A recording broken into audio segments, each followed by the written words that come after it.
Today our topic is modesty. So, for starters, I want to talk to you about a player in the NBA. His name was Kenny Anderson. He's a pretty decent player. And he filed for bankruptcy in October of 2005. After having he made in his NBA career, he made roughly $60 million. $60 million, and yet he's filing for bankruptcy not long after he retires. And in the court proceedings, they were discussing, like, where did all that money go, right? So, here's some of the things that he spent his money on. He bought 8 cars, right, and none of them were Chevy Malibus, right? He rang up monthly expenses. His own spending per month was roughly $41,000. He also paid his mother's mortgage and his own 5-bedroom house in Beverly Hills. He also had $10,000 a month in what he called hanging out money, right? I would like to hang out with him, okay? And especially because he also regularly handed out to friends and relatives $3 grand, $5 grand. Now that sounds kind of grand. But what we start to realize here is that there's something wrong over here. Evidently, too much of a good thing is not a good thing. You know, there's this famous, there's this joke that, you know, the demon sitting there in Gehenna, down in the netherworlds, you know, stoking his fires, and there's a knock on the door, and he opens the door, and there is standing, like, you know, the heavenly angel, like the guy in the fully white clothing with the halo on the head, you know, that guy who's always speaking nice things in your ear. And the demon says to him, "What are you doing here?" So the guy says, "Evidently, too much of a good thing is a bad thing." Hold on a second. This is an amazing thing right here, water. So let's give proper thanks to the Rabbi Shalom for creating this amazing elixir of life. Baruch atah Adonai Eloheinu melech haolam shehakol nihiyeh b'dvaro. Kenny Anderson's life spiraled out of control, and it's not just the irresponsibility of it. It's irresponsible when you're making $60 million a year, over a career of 5-6 years in the NBA to waste it like that. But what we're talking about here is not just irresponsibility. It's about how you live your life, how you use your money, how you flaunt the things that you have. And this is going to be the key context of the beginning of our discussion of modesty today. How you flaunt the things that you have. If you look at the sources that deal with modesty, you're going to see very little talk about clothing. We'll get to that a little bit later, but the reality is that what modesty starts off with is a sense of humility. Let's see the sources inside. So source number 1 is a verse in the book of Micha. Higid lecha Adam, ma tov u'ma Hashem doresh mimcha. Says the prophet Micha in chapter 6, verse 8. Hashem has told you what is good, and what does He demand of you? Ki im asos mishpat. What does He ask of you? He asks you to act justly, v'avas chesed, and love kindness, v'atznei aleches im Hashem Elokecha, and walk humbly with Hashem your God.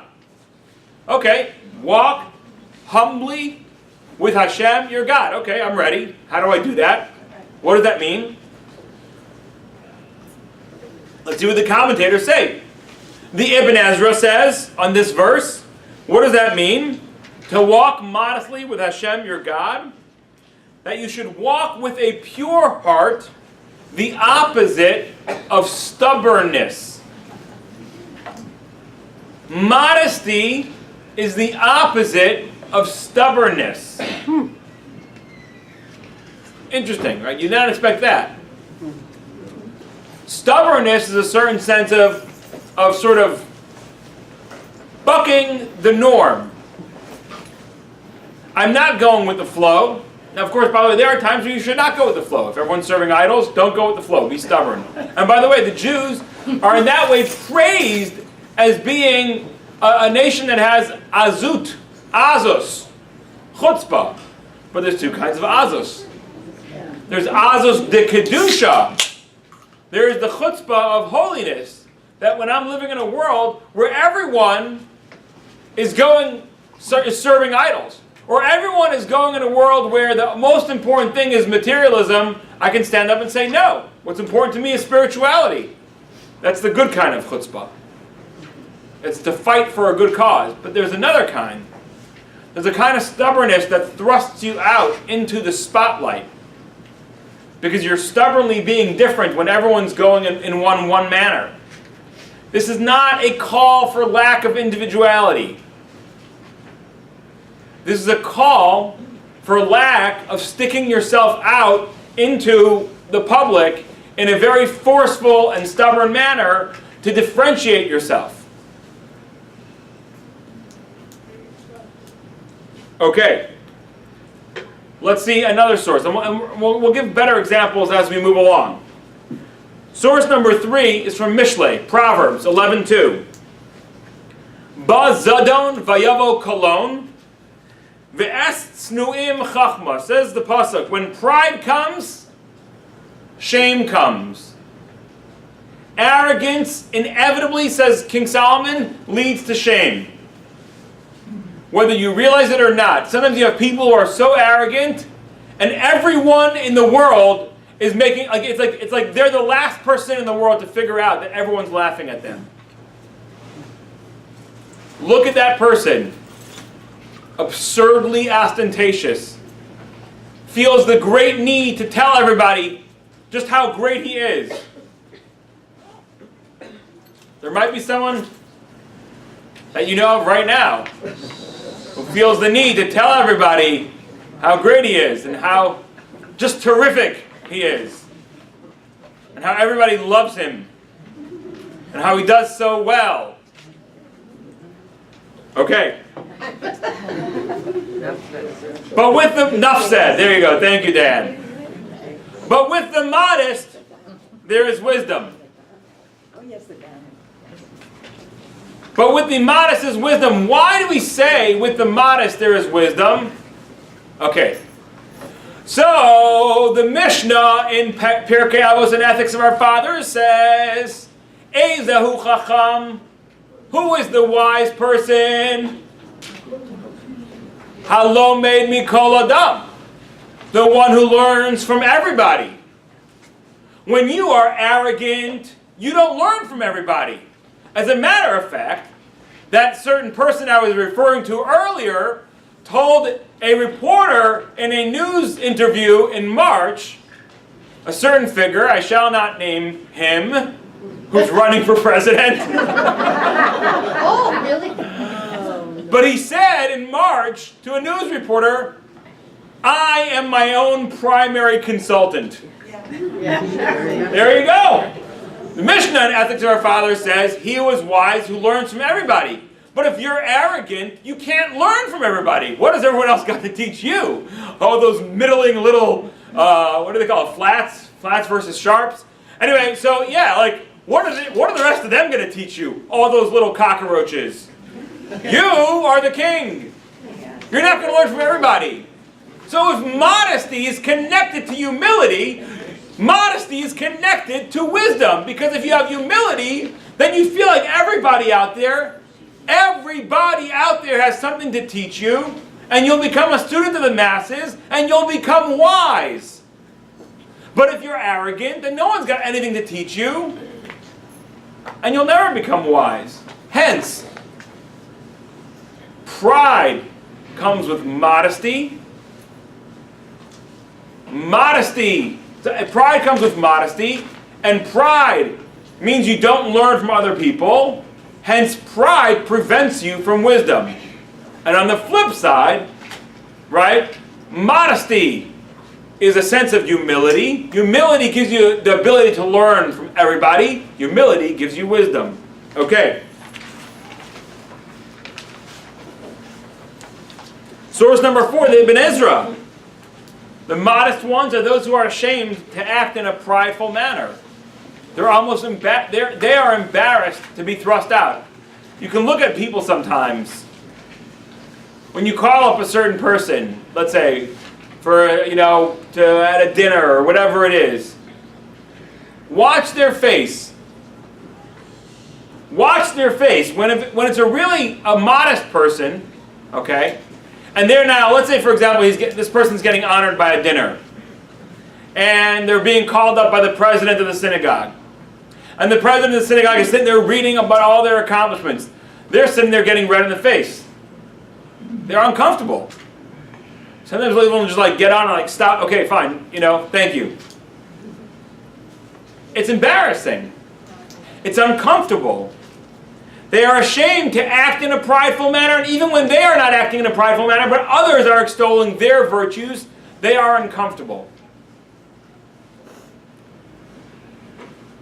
As the Metzudas Tzion says, another commentator on the books of Tanakh, he says, source number 5, modest ones are those who hide themselves due to their humility. I can assure you of this. When you buy 8 sports cars, $250,000 each and above, you are not hiding yourself.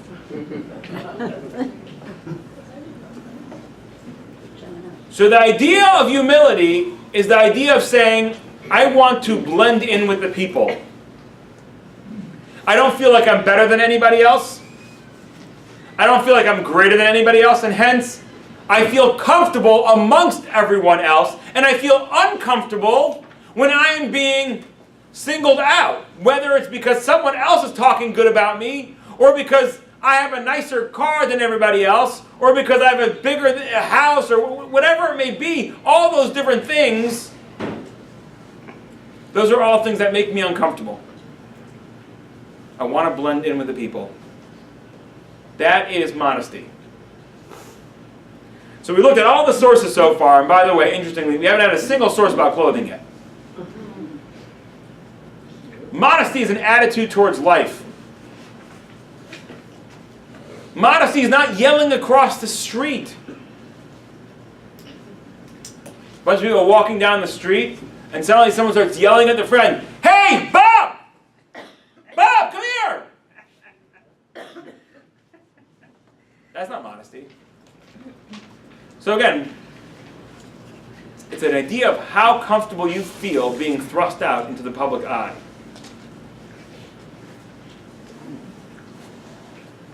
Now, today we live in a world where modesty is being assaulted on many different fronts.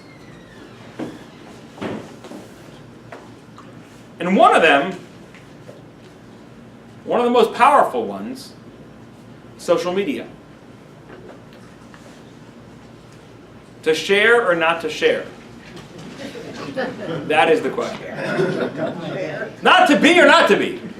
We are. I'll tell you the answer to that one. To be or not to be, you're better off being, right? Because if you're not being, you're not here, right? Today, it's not a question of to be or not to be.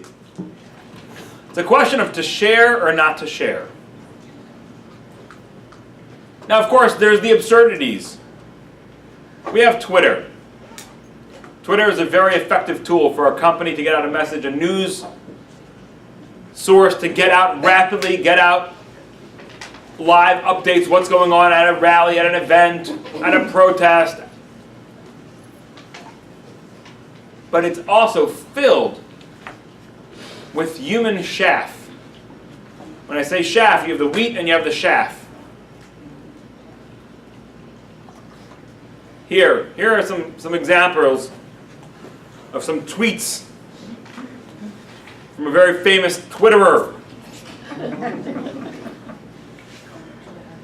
I feel like I'm running for class president. I'll get us pizza for hot lunch on Tuesdays and Friday. What is the most animal-friendly way to get a dog to stop barking? Okay, fair question. Off to a surprise B-Day party for ... Thank you. Glad to know. A few minutes later, maybe not. Thank you. Our dogs just took us for a walk. There are no kings on Twitter, only jesters.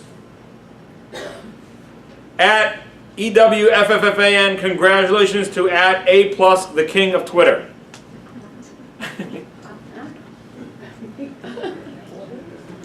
Really? You know what I say about that? Maybe not.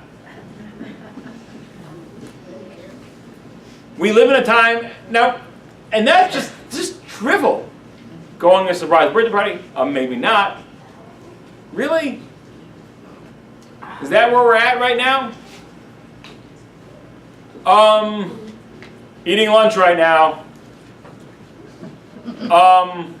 I finished. You know, there you go, good boy.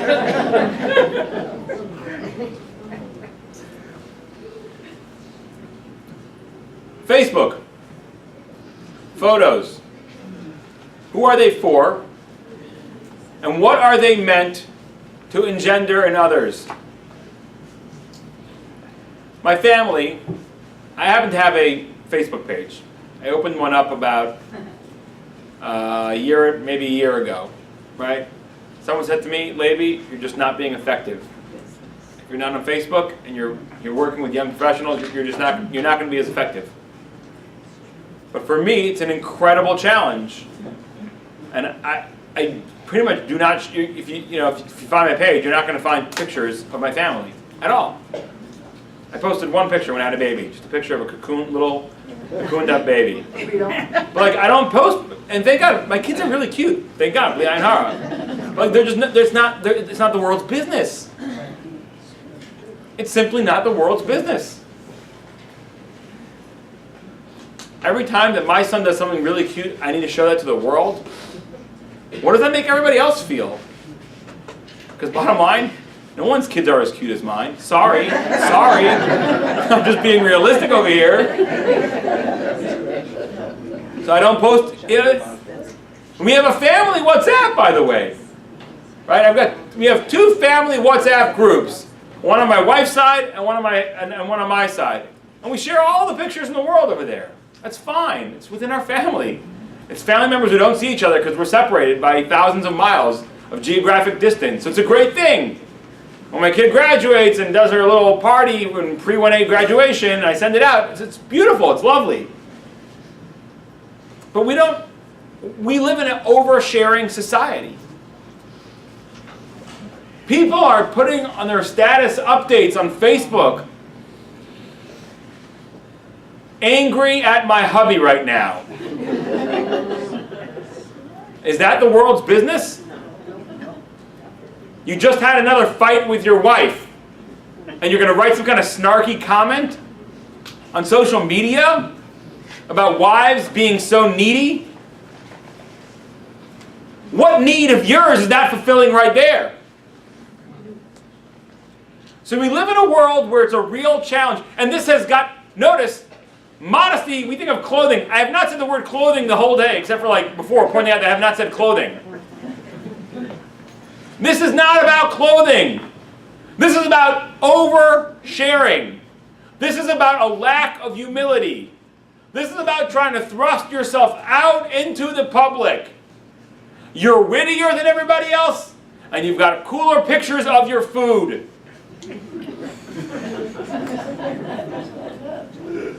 It's a real challenge.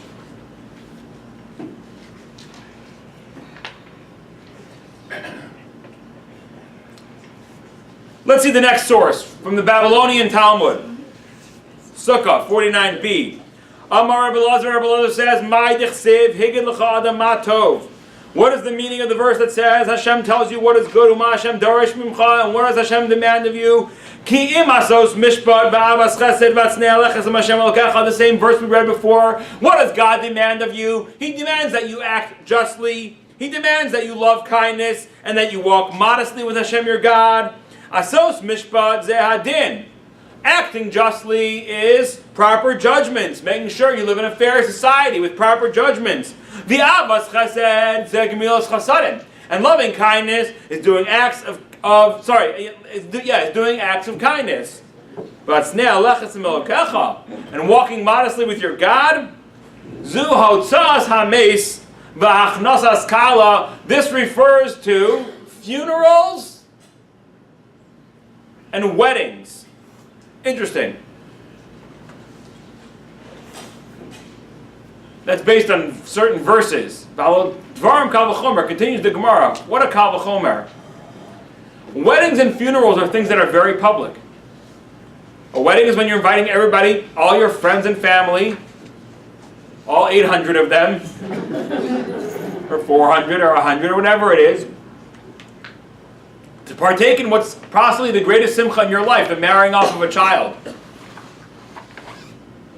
A funeral is also, you're inviting all your friends and family to be there with you and to feel and comfort you and feel your pain and understand what you're going through. And the Torah is saying to you, act with restraint in how you make that wedding. Act with restraint in how you make that funeral. Do you know, it's so funny, today funerals are more low-key. But first of all, people are thinking, people here have made a funeral, they're like, low-key? $40,000 later, right, or whatever it is. But today, actually, there are, in terms of what people do for funerals today, it's insanity. Everyone's got to show what a great, there was a guy, he was a big Green Bay Packers fan. At his wake, he was sitting, the body is sitting in a lazy boy recliner, covered in his favorite Green Bay Packers throw blanket, and in front of him, sitting so he's sitting up in the recliner sort of like this, and then there's a TV in front of him playing highlights of the Green Bay Packers from the last 20 years. Seriously. Thanks for asking though. Yes. People today now, they have a new thing. At wakes, they have standing bodies. So you'll have a gentleman, and he's standing there jauntily with a cane and a yellow suit and a bright canary yellow Borsalino hat with his tie, and he's got his shades on, and he's standing there like this, kind of holding on to jauntily holding onto his cane, but they rig, they have braces holding up the dead body. Because he was one cool cat. And just because he's dead does not mean he's not anymore a cool cat. He's still a very cool cat. If you want to know how cool, touch the body. No, I'm kidding.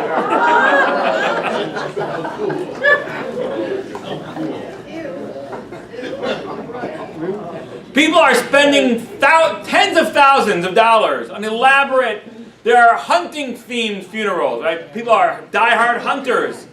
And they literally bring in deer. Dead ones, too, by the way. The whole stage over there, you're setting the stage, they've got a little lean-to, and you got his hunting gear, and he's got his bow and arrows, and his rifles, and the body is there, crouched in a position, laying down, laying out on the floor, pointing at the deer. Why? Somebody posted that on Facebook. No, I read an article about it. There was another guy, he loved Burger King. That's right, so he had his funeral procession, he put it in his will, the entire funeral procession passed by a Burger King, and everybody came up to the window and got a burger meal, whatever, I don't know, a Happy Meal, whatever the Burger King Happy Meal equivalent is, right? And literally, as they're on the way to the funeral, everyone passed by, got their Burger King meal, and then when they buried him, they put a Burger King burger in the casket, his last dinner, his everlasting dinner. By the way, exactly, with all the preservatives they put in Burger King, I assume it's still there in perfect, pristine condition. The body, mind you, is gone. The worms have eaten that, but the worms are like, Burger King? No way. We're eating Bob, In any case, the Talmud tells us that there was a time that people used to go so extravagant with their funerals. In those days, they used to hire mourners. Okay? They still do it today. There's still such a thing today. There are people for hire who will go to your funeral. And it's amazing. I mean, they really act appropriately. Meaning, they come dressed in the proper somber clothing. They know how to talk the talk. I knew Bob from work. We were at a convention together. So we'd see each other every year. What a nice guy. The world will never be the same. Blah, blah, blah, blah. You can hire a phalanx of mourners today. And the Talmud describes that in those days, they used to do that. People would hire mourners, and they would hire people to cry, just to wail at the funeral. You'd have professional wailers, literally, wailing and crying, and it would increase the sense of sorrow. When you have 10,000 people, you have 6,000 people. The Gemara describes funerals with 6,000 hired wailers. But you can imagine, when everyone around you is wailing, you're going to wail too. Like it increases the sense of sadness. But it got to be so out of control, the Talmud tells us, that when people would have a loved one pass, they didn't want to do a subpar funeral. It's embarrassing. It's humiliating. So rather than have a humiliating subpar funeral, they would leave the dead body out in the street and run. Yes, that's how the pressure was so intense to make these extravagant funerals that families that could not afford them would literally leave the body out in the street and run. Someone would find the body and bury it. Along came Rabbi Gamliel, who at that time was the Nasi of the Jewish people, the leader. And he happened to be from an extraordinarily wealthy family. And he said, take me out in the most simple, I think it was either just simple white shift or in a mat of reeds. And since then, by the way, in the Jewish community, generally speaking, funerals have been toned down. If you go to the Chesed Shalemes over here, the traditional funerals are just simple, plain white box. Weddings, on the other hand, we have not gotten to that place yet. We have not gotten to that place yet. Look, bar mitzvahs. I was just recently. I work a lot with dads of children in their age. Anywhere from, let's say, 8 till 20, 18, whatever it is. The pressure for bar and bat mitzvahs today is utterly crushing. Families going into severe debt to make the bar mitzvah of their kids' dreams. And it's because everybody else is doing it. Everybody else in the community is doing it. And it's been ratcheted up and ratcheted up. And weddings are the same thing.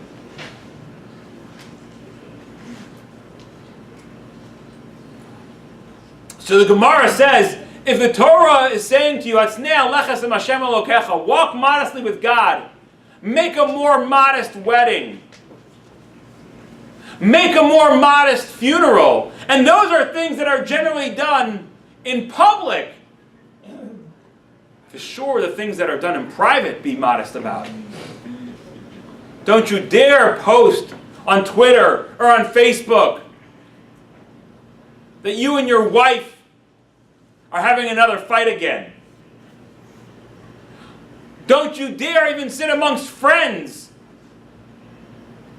and mention, oh yeah, Bob's getting all crazy again.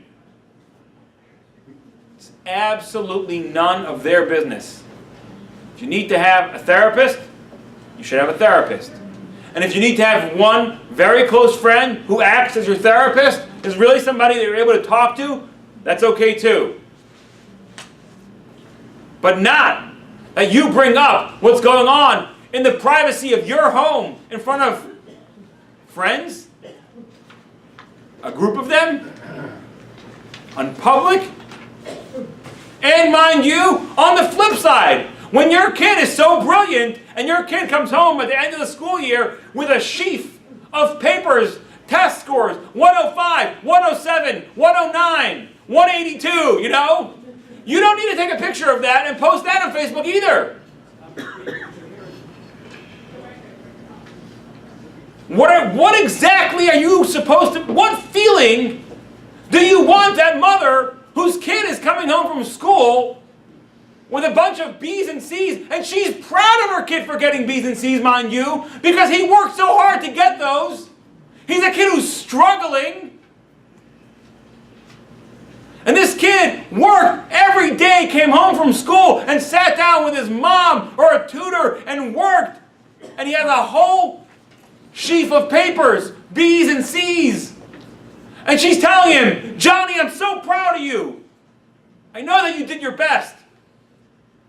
And then she goes on to social media to check Facebook, and she's got pictures from her friends. Look at my brilliant kids. Look at my brilliant kids.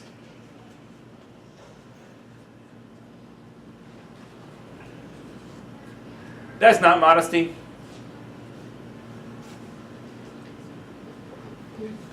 The Gemara is telling us of things that you do publicly and you're supposed to invite the public to.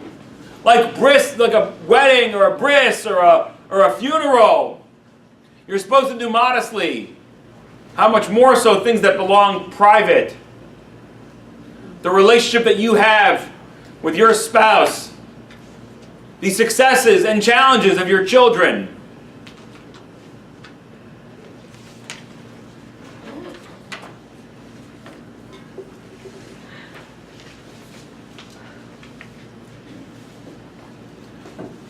Modesty even has an important role in the good deeds that you do.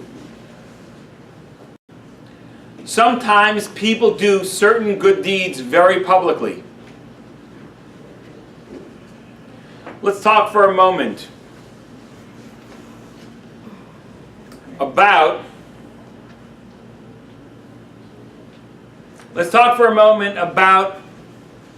sponsorships, naming rights. Those are good things. Should I tell you why? Because they get money. You give a family the ability to name this new building. You give a foundation the ability to name a new wing of a hospital or whatever it is. It brings out the money. Baruch Hashem. That's amazing, because institutions need money. So from their part, kol hakavod.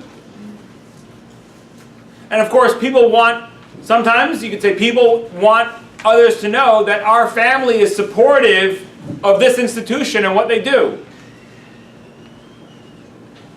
Generally speaking, however, when you do an act of kindness, when you give charity, what's better? Anonymous or non-anonymous? Clearly non-anonymous. Sorry, anonymous. But there's other things. There's things where somebody... So charity, again, it's a great thing that we have all these sponsorship opportunities. And if that's what makes it meaningful for you, then by all means do it. But if you can get to a place where you give the same amount of money, but without the recognition, that's even better. Oh, it's funny, there's actually big conversations about this. There are certain sources that say that even though it's better to give anonymously, and the reward is greater, because you don't get any recognition for it in this world, so you get all your recognition for it in the next world, so to speak, you should still give money with your name up there. Why? So that it will inspire the others. Meaning, so God willing, when the new building gets built, it will be called, I don't know if you guys know this, but this room is going to be called the Burnham room. No, I'm kidding. Okay? Exactly. So, but then what happens is, after I call this wing, the Burnham wing, then my friend, Mr. Cohn, says, oh look, there's Burnham. I gotta get a wing too. But only Burnham's gonna have a wing? So then he who was not gonna give the money originally, now gives the money. So meaning, even though really for myself, it'd be better just to call it the anonymous wing.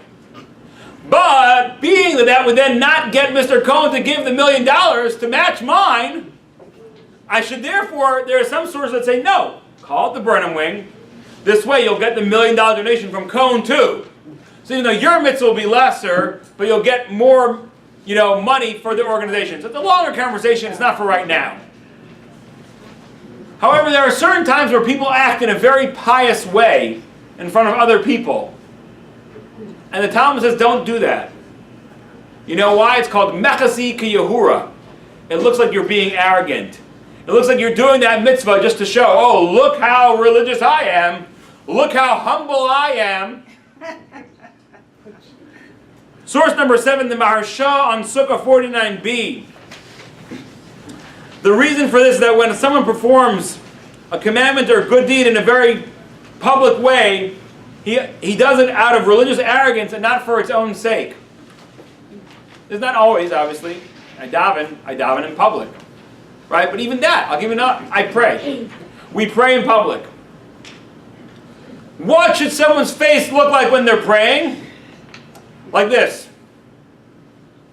Let the movement go on in your head. You can shuckle, right? That's an important part of davening, shuckling. Actually, by the way, there's studies that show that when you combine emotions with action, especially repetitive action, it actually brings it deeper into the subconscious. So if you're wondering why Jews always go like this, or like this, right? Or like this, right? It's not because we're neurotic, which we are, but it's because there's a part of davening, shuckling. It's a long conversation. Anyway, however, sometimes you see people during prayers. It's like a fireworks display.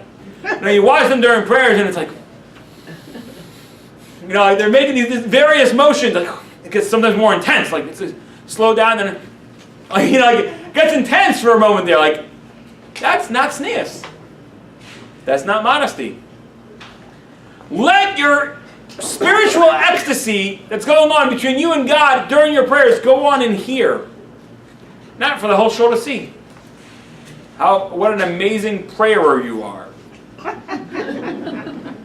That's called Yehura. So even in our good deeds, there's an issue of modesty. Okay.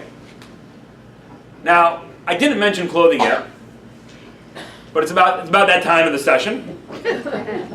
Let's get into clothing.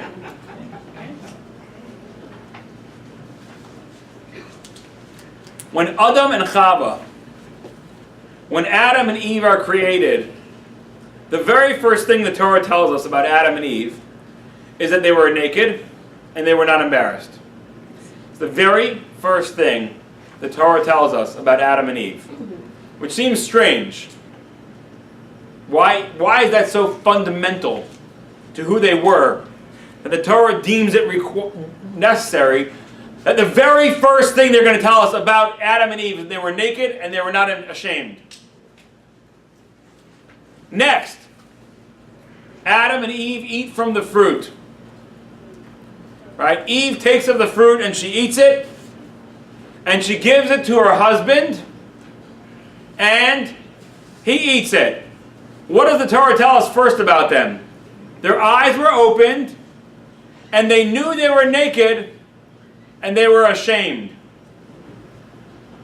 It seems like their clothing, or lack thereof, plays an incredibly important role in their identity. It's the first thing that's told to us when they're created. It's the first thing that's told to us when they sin.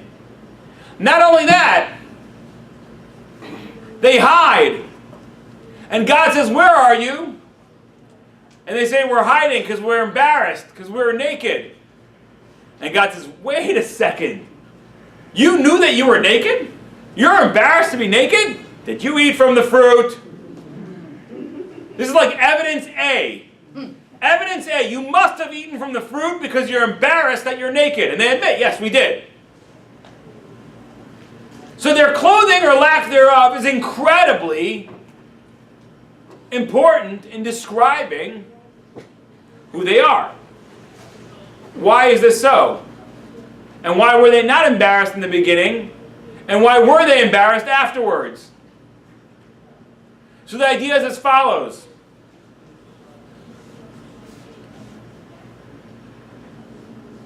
After the sin, the physical world changed. What is the body? What is the body? The body is a vessel. And in it is your neshama. When you die, your neshama says, okay, enough with this vessel, and it climbs out. And your body gets put in the ground. Sometimes the soul comes back down again into a different body. Puts on a new vessel. Coat off, coat on. This is my body. In the beginning, before Adam and Eve sinned, before they took the physical world and allowed it to be in contradiction to the spiritual world, the body was exactly what it was supposed to be. A shimmering, beautiful, almost translucent receptacle for the soul. Imagine sometimes you'll have in your house, you'll have like a cabinet that has all your beautiful silver, right? Your silver dishes, your menorah, your candlesticks, your kiddush cup, right? Like a curio cabinet, right? So what was the body before Adam and Eve sinned? It was this beautiful curio cabinet, shimmering, radiating light, because it held inside of it the most beautiful thing in the world, godly souls. And when Adam and Eve looked at each other, they didn't see bodies, because the bodies didn't. It's like when I look at my friend's cabinets filled with beautiful treasures, I don't see the cabinet. It's a nice cabinet. It enhances it. It's got some nice lights pointing down at the treasures. And it's made of a beautiful mahogany. But imagine I came to my house. Let's imagine my house, my friend's house, had like the greatest treasures. You know, one time I was in Prague, and they had this, it was a fascinating exhibit. Cartier had an exhibit that moved all around the world, showing some of the greatest pieces they ever made. Cartier has been in business for like 100 and something, 50 years, whatever it is. They had these pieces that they made for Maharajas in India, filled the amount of carats of diamonds that was in that room in Prague. Talking about tens of thousands. It was insane.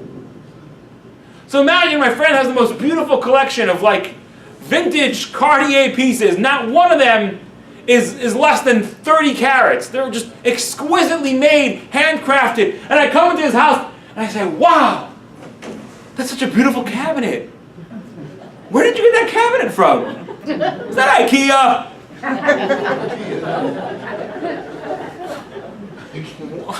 Are you out of your mind? Do you see what's in that cabinet? It's got beautiful vintage pieces, 30 carats and above. Each piece in there is worth $5 million and above. And you're looking at my cabinet? Are you out of your mind? When Adam and Eve were first born, their body was truly what it was supposed to be, a cabinet for a shimmering, beautiful soul. It was almost translucent, their body. It was kosnos ar. It was skin of light. And there was nothing to be ashamed of. But then they did something terrible. They ate from the tree of the fruit of knowledge and good and evil. Why? Because it looked good. It was nechmad lamare. It was beautiful to look at. Now, if you were looking at the fruit of the tree of knowledge of good and evil with spiritual eyes, it should not have been beautiful to look at. It should have had, you know, skull and crossbones all over it, like a poison sign. Should have had like a biohazard sign, radioactive, stay away. Stay away, radioactive, radioactive. And you look at that tree, it's all you would see. Radioactive, radioactive, stay away. But instead they're looking, it looks beautiful. So pretty. I'm going to eat that. And in that moment, they chose a physical reality over its spiritual essence. The physical reality of the tree was that it looked pretty. over its spiritual essence, that it's ugly and rotten and death-causing and the cause of all evil in the world. And the minute they chose that, what happened? The whole world changed. You chose to see physical things for their physical external properties and not their beautiful spiritual internal properties? That's what you're going to see. And suddenly Adam and Eve look at each other and they no longer see the soul that's inside because they chose to see physical external properties, and now they see each other and they're looking at two bodies. And they're horrified. You're looking at me and you see a body. Wait, I don't want you to see that. Let me cover up. I don't want you to look at me and see a body. I'm so much more than a body. Let me cover up. So immediately they want to cover up. What is the word for clothing in Hebrew? It's levush. The word levush comes from the words lo bosh. I should not be ashamed. I should not be embarrassed. I should not be degraded and humiliated. You have a woman. She goes to Harvard University. And she gets an undergrad degree in public health and biology. And then she goes to MIT and gets a PhD in molecular genetics. And she's working on solving the Zika virus. She's creating a new vaccine for dengue fever or malaria. She's going to save millions of lives across the world. She's enthusiastic about her work. She works so hard at it. Putting in 20, 30, 40, 50, 60, 70, 80 hours a week in the lab. She's not getting paid a lot, but she doesn't care. She's altruistic. And on a Thursday night, one day she just has to get out of the lab a little. She goes to a bar. And you got some goons sitting in the bar and sizing her up based on her physical properties. How utterly humiliating. That's all you see of me? Really? I'm fighting to save the world. My whole life I've dedicated to improving health in developing countries. And all you see is my body? That's so embarrassing. Please let me cover that up so you don't focus on that, and maybe you can talk to me and get to know who I am.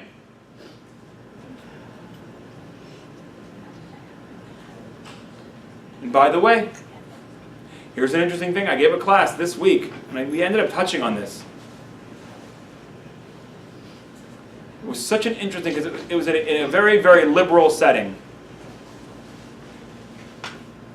And when I talked about not flaunting the fact that your kid does well, they were all like, yeah, hallelujah. When I talked about not living this ostentatious, financially ostentatious lifestyle, driving around in crazy flashy cars, they were all like, yeah, hallelujah.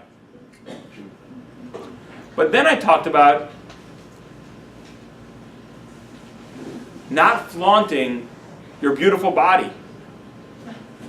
And I wasn't talking even about I was talking about my own. No, I'm kidding. I was talking about not flaunting your beautiful body. If God did it, just because God gave you wealth doesn't mean you got to flaunt it by driving a Lamborghini around your community. Just because God gave you a brilliant child doesn't mean you got to flaunt it by posting on Facebook all this, all his test scores. And just because God gave you a beautiful body doesn't mean you got to flaunt it all over town. But it was so funny. It was so interesting because when I talked about the test scores, they're all like, yeah. When I talked about the Lamborghini, yeah. When I talked about the idea of covering up modesty-wise, saying just because I have a body doesn't mean I need to flaunt it, there was a lot of ambivalence in the room. Why? Is it any different? There's 2 points. There's point A, on a higher level. If you're of a higher level thinking, it's I don't want to flaunt my body because that's not what I want you to know about me. I'm much greater than that.